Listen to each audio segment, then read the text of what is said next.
Hast du dich jemals gefragt, warum Menschen manchmal offensichtliche Wahrheiten einfach ignorieren, selbst wenn alle Fakten sie eindeutig bestätigen? Oder warum politische Führer Entscheidungen treffen, die so offensichtlich falsch sind und allen schaden? Ich denke, diese Fragen kommen uns allen irgendwann in den Sinn. Wir stoßen ständig auf solche Dinge. Sie gehören zum Alltag und betreffen uns alle. Aber wie kann es überhaupt so weit kommen? Und noch wichtiger, was können wir eigentlich tun, um das zu verhindern? Eine Person, die sich ernsthaft mit diesen Fragen auseinandergesetzt hat, war Dietrich Bonhoeffer, ein Theologe, Pastor und Mitglied des Widerstands im nationalsozialistischen Deutschland. Er erkannte, dass Dummheit nicht einfach ein Mangel an Intelligenz ist. Es handelt sich um ein tieferes moralisches und soziales Problem. Im Jahr 1943, als der Zweite Weltkrieg tobte, wurde Bonhoeffer von den Nazis verhaftet, weil er sich gegen sie gestellt hatte. Während seiner Gefangenschaft verbrachte er viel Zeit damit, darüber nachzudenken, wie Deutschland, einst bekannt für seine Kultur und Intellektualität, so tief in Angst und Korruption abrutschen konnte. Was er damals beobachtete, war kein einmaliges Unglück. Die gleichen Muster, die er erkannte, sind auch heute noch überall um uns herum zu finden. Und das ist ziemlich alarmierend. Wenn wir uns heute umsehen, fällt es schwer, die Aktualität von Bonhoeffers Ideen zu übersehen. Fake News, Verschwörungstheorien, blinde Loyalität gegenüber populistischen Führern. All das erinnert daran, wie gefährlich die Mischung aus Macht und Dummheit sein kann. Desinformation wird wie eine Waffe eingesetzt, um Macht zu erlangen, Gesellschaften zu spalten und kritisches Denken zu unterdrücken. Menschen verschließen die Augen vor klaren Fakten oder lassen sich einfach von der Masse mitreißen, genau wie zu Bonhoeffers Zeiten. Seine Worte sind nicht nur eine düstere Warnung, sie sind ein Aufruf, wachsam zu bleiben, Verantwortung zu übernehmen und den Mut zu haben, dagegen zu halten. Denn die Art von Dummheit, die Bonhoeffer beschrieb, ist kein verstaubtes Problem der Vergangenheit. Sie ist eine ernsthafte Bedrohung für unsere Zukunft. Aber was genau meinte Bonhoeffer, als er über Dummheit sprach? Während seiner Gefangenschaft entwickelte er eine Theorie, um zu erklären, wie Dummheit in der Gesellschaft Fuß fasst, warum sie so gefährlich ist und warum sie schwerer zu bekämpfen ist als das offensichtliche Böse. Er begnügte sich nicht damit, das Problem zu diagnostizieren, er versuchte auch herauszufinden, was man dagegen tun könnte. Aber zuerst, wie genau funktioniert diese Theorie der Dummheit und warum ist sie so entscheidend, um die Welt um uns herum zu verstehen? Für Bonhoeffer hatte Dummheit nichts damit zu tun, wie klug jemand war oder wie viel Bildung er hatte. Stattdessen sah er darin eine Art geistige Blockade. Etwas, das Menschen daran hindert, kritisch zu denken und unabhängig zu handeln. Besonders gefährlich wird sie, wenn Machtmissbrauch und starker Gruppendruck die Menschen dazu bringen, ihr Urteilsvermögen an Anführer abzugeben oder einfach der Masse zu folgen. Bonhoeffer erkannte, dass Dummheit kein persönlicher Makel ist. Sie ist ein soziales Phänomen, geformt durch Dinge wie Propaganda, Angst und Ideologie. Sie wächst am stärksten, wenn Menschen aufhören, selbstständig zu denken, sei es aus Angst, Bequemlichkeit oder dem verzweifelten Wunsch, dazuzugehören. Diese Kräfte frieren den Geist ein und machen Menschen anfällig für Manipulation.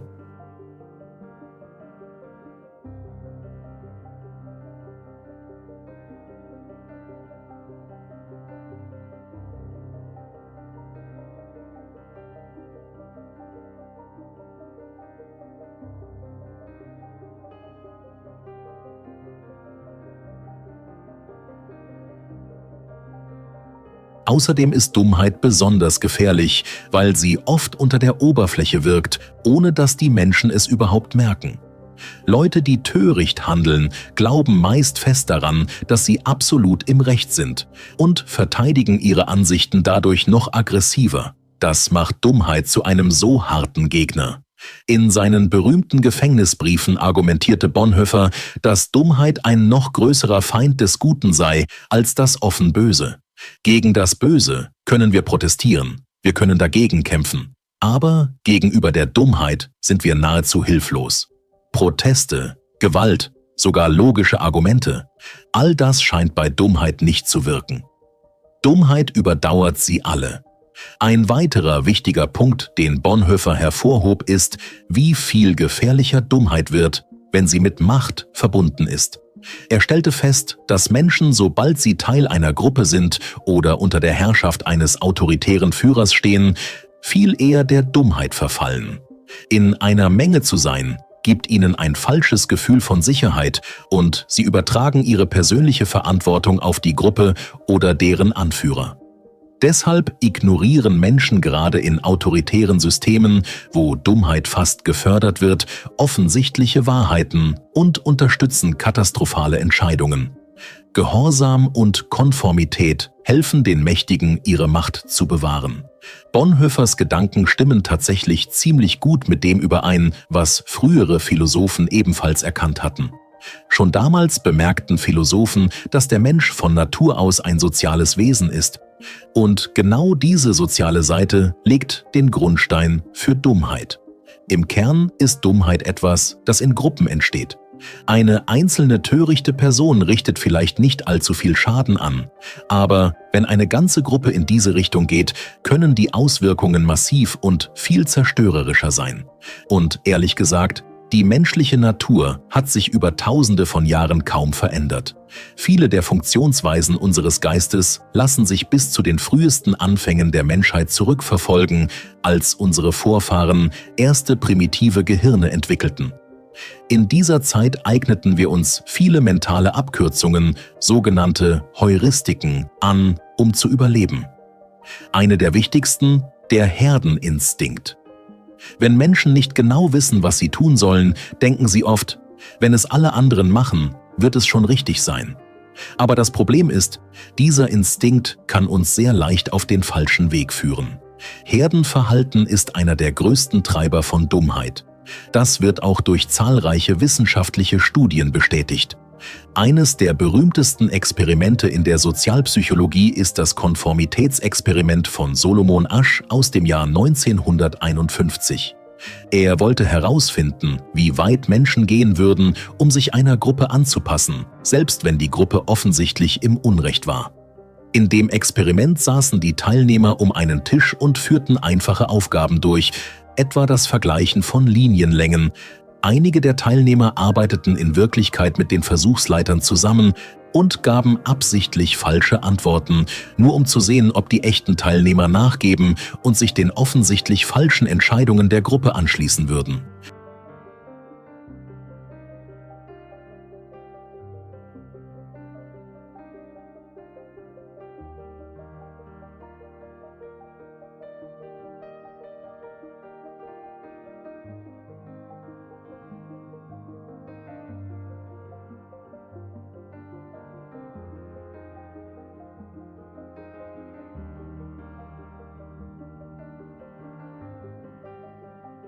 Die Ergebnisse des Experiments waren sowohl schockierend als auch augenöffnend und boten echte Einblicke darin, wie Dummheit tatsächlich Fuß fasst.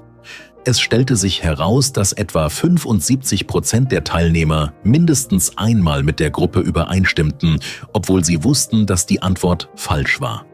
Im Durchschnitt schlossen sich etwa ein Drittel von ihnen konsequent der Gruppe an, trotz der offensichtlichen Richtigkeit der korrekten Antwort. Dieses Experiment ist ein perfektes Beispiel für die Mechanismen, über die Bonhoeffer sprach. Es zeigt, dass Menschen nicht nur der Mehrheit folgen, sie geben oft ihre eigenen Meinungen vollständig auf, nur um Konflikte und die Angst, ausgeschlossen zu werden, zu vermeiden. Es verdeutlicht auch, wie Gruppendruck kritisches Denken einfrieren und Menschen in eine geistige Lähmung treiben kann, was ein zentraler Punkt in Bonhoeffers Theorie der Dummheit war.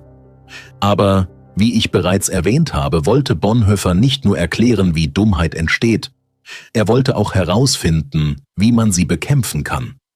Er kam zu dem Schluss, dass man Dummheit nicht einfach durch Bildung oder logische Argumente besiegen kann.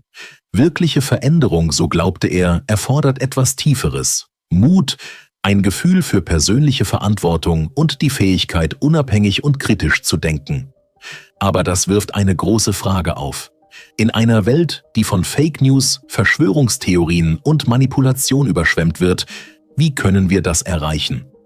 Und was kann jeder Einzelne von uns tun, um gegen Dummheit anzukämpfen.